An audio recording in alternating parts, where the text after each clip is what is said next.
মেদিনীপুরের বিধাননগরে আমরা একটা সুন্দর খাবারের জায়গায় এসেছি, তো বেশ ভালো লাগলো। এই জায়গাটার নাম হচ্ছে মাটির ঘর। ভেতরটা একটু তোমাদেরকে দেখাই। খুব সুন্দর অ্যাম্বিয়েন্স, দেওয়ালে বিভিন্ন রকমের ছবি আঁকা আছে।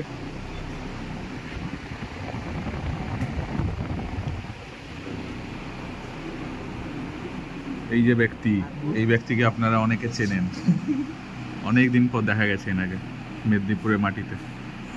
কিছু বলুন দা। মেদিনীপুরের মাটিতে আমি ফুটে ফুটে উঠবো, ফালতু আছে।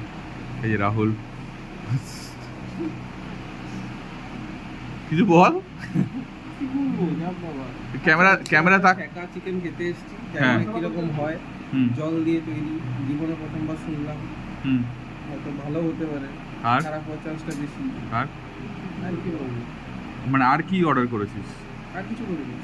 তার সাথে চিকেন মোগলাই একটা হয়েছে ওটা এদের জন্য কালো তার গ্যাসের সঙ্গে হয়েছে। সাদা।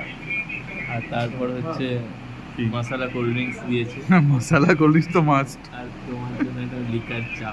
সিঙ্গেল মানুষরা সবসময় এখানে শেখা চিকেনই খায়, যারা ডবল মিঙ্গেল বা যারা হতে চলেছে ডবল, তারা খায় চিকেন টিকেন।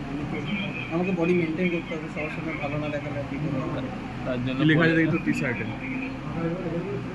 টোটাল কিনে দেখাচ্ছিস যে? তোরই তো ছবি আঁকা আছে, দেখ দেখ একবার ঘোর, তো ছবি আঁকা আছে দেখ। আমি actually ওখানে আছি। এইখানের অ্যাম্বিয়েন্সটা কেমন লাগছে সেটা একটু বল। এসি হলে আরো ভালো হবে। এসি হলে ভালো হতো। আচ্ছা, মানুষের চাহিদা সত্যি। এখানে একটা তবলা আঁকা আছে, এ বাজা তাহলে। তবলার মধ্যে কি সব করেছে, পাখি অ্যাড করেছে। আমাদের জলে ভাজা মোগলাই। ছবি তোলাটা দেখ। কি দেখে কি মনে হচ্ছে?